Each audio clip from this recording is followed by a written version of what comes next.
beses. Go.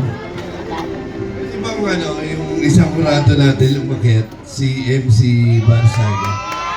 Magkamukha eh. Akit lang. Akit ka. MC. Alaga ko yan.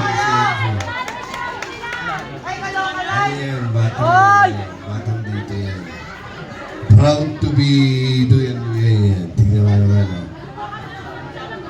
Tingnan mo, magkahawig kayo. Ayan o. Di ba? Tama mali. Ano ba yung yamin mo?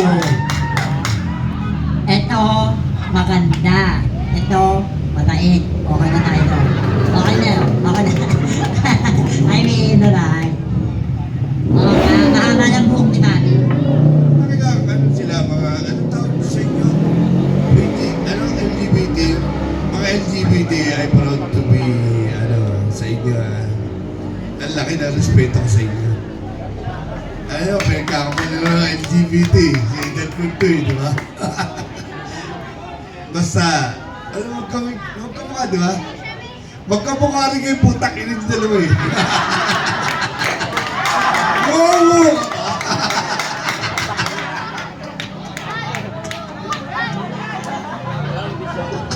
Pakibot muna nga ako.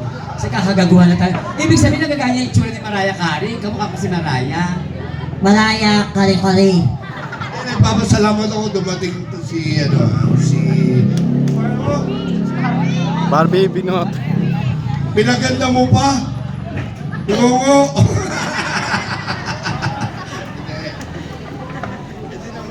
Nabaliwala yung mga PWD to. Hindi to LGBT. PWD. Ang alam mo. Hindi. Nagkakatawa lang tayo. Hindi ko siya binabasta sa. Pero totoo naman talaga, di ba? Hindi siya LGBT. PWD ka. Okay lang po yun. Abangan niyo po ako sa January. Kasama po ako sa teleserye ng Lolong.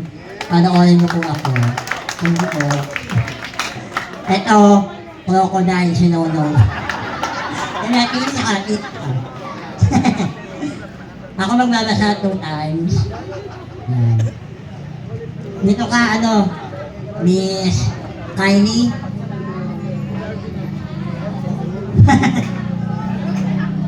Ano ba ang tanong mo? Okay. Ang tanong, ito, damdam ko masasagot mo to.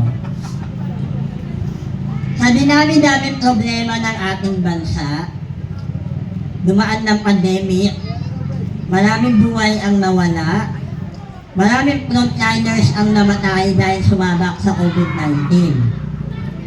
Ang tanong, sa NRT station, bakit may armama pero walang arpapa? Galis lang. Ito talaga tanong mo. Nagulat ka, no? Ito talaga tanong mo. Pabor ka ba na babaan ng gobyerno ang edad ng mga kabataan na kakaroon ng kasalanan? Sa iyong palagay, pwede na ba silang kasuhan at anong edad ang gusto mo?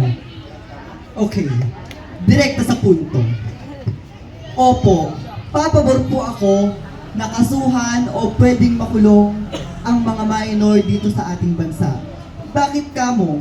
Dahil may mga iilang kabataan na sinusulit ang kanilang mga edad upang gumawa ng pagkakamali dito sa ating bansa.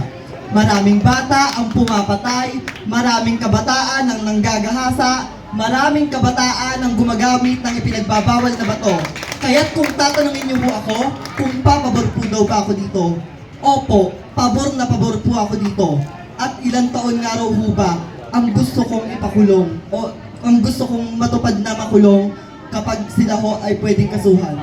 Naniniwala ho ako, pagdating ho sa karapatan ng tao, wala ho itong pinipiling edad. Wala hong kinikilala kung ikaw man ay bata, ikaw man ay matanda, ikaw man ay kung anong nabubuhay dito sa mundo.